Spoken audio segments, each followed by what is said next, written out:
Howdy y'all, you got the Bulldog on the channel.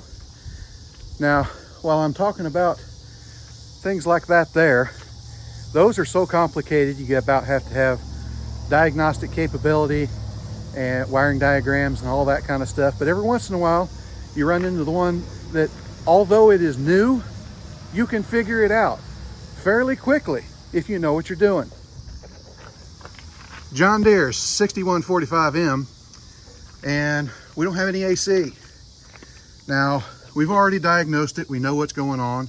This is the one that last year had a blockage in the condenser. And this is, I think, the only time I've ever fixed a blockage in the condenser by flushing it out. But we downed the system and flushed and flushed and flushed and flushed and flushed and got the condenser flushed out, and it hasn't had a problem since, till now. Now you see we got electrical out here.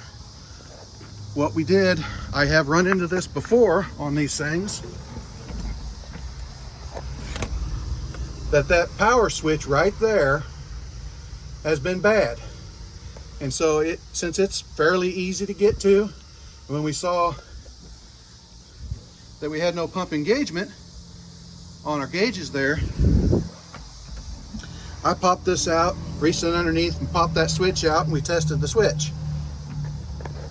The switch was good.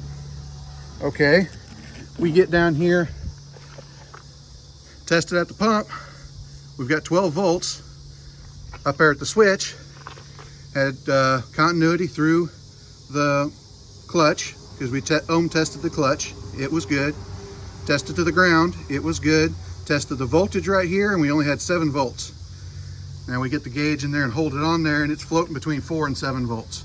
Okay, since we've got 12 volts up there at the switch, to and through, only 4 to 7 volts floating up and down here, there's an interruption in the voltage somewhere. Now, how these systems work traditionally, they have the power coming through the power switch. It comes out, goes through the high side switch, which is anywhere in the high side line, to the pump. Now, a lot of times they'll have a low side cycling switch that is normally open until there's pressure in it, and then it closes. The high side switch is normally closed until it gets the pressure way too high, and then it opens. What my assumption was is, since we had low voltage there, we had a problem with the high side switch.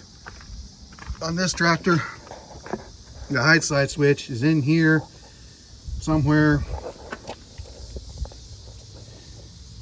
There you see we have it apart, and it's up in there. I think there you can see it.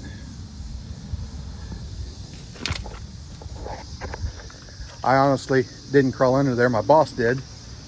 But tested the voltage at the switch. We had 12 volts at the switch. Okay, and here's where we redneck a little bit. Now, we don't know what the wire colors are or what's supposed to be where, but we know how the system works, so we're just doing a little bit of testing. Went and got a paper clip with has the ends flattened out and bent to make a U. Unplugged the high side switch. We know we have 12 volts there, so their interruption is either inside the switch or in the wiring up there.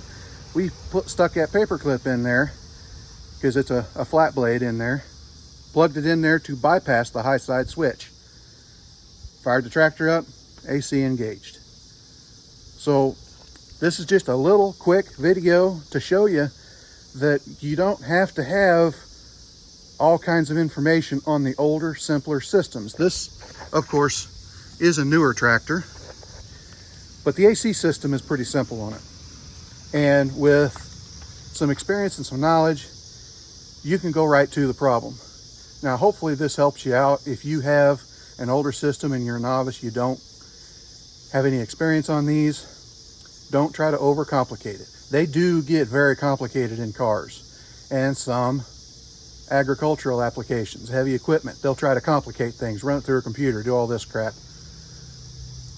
But the fundamentals still apply, and you need to check them first. All right, like, comment, subscribe, hit your little bell notification, share it all around. We'll talk to you later.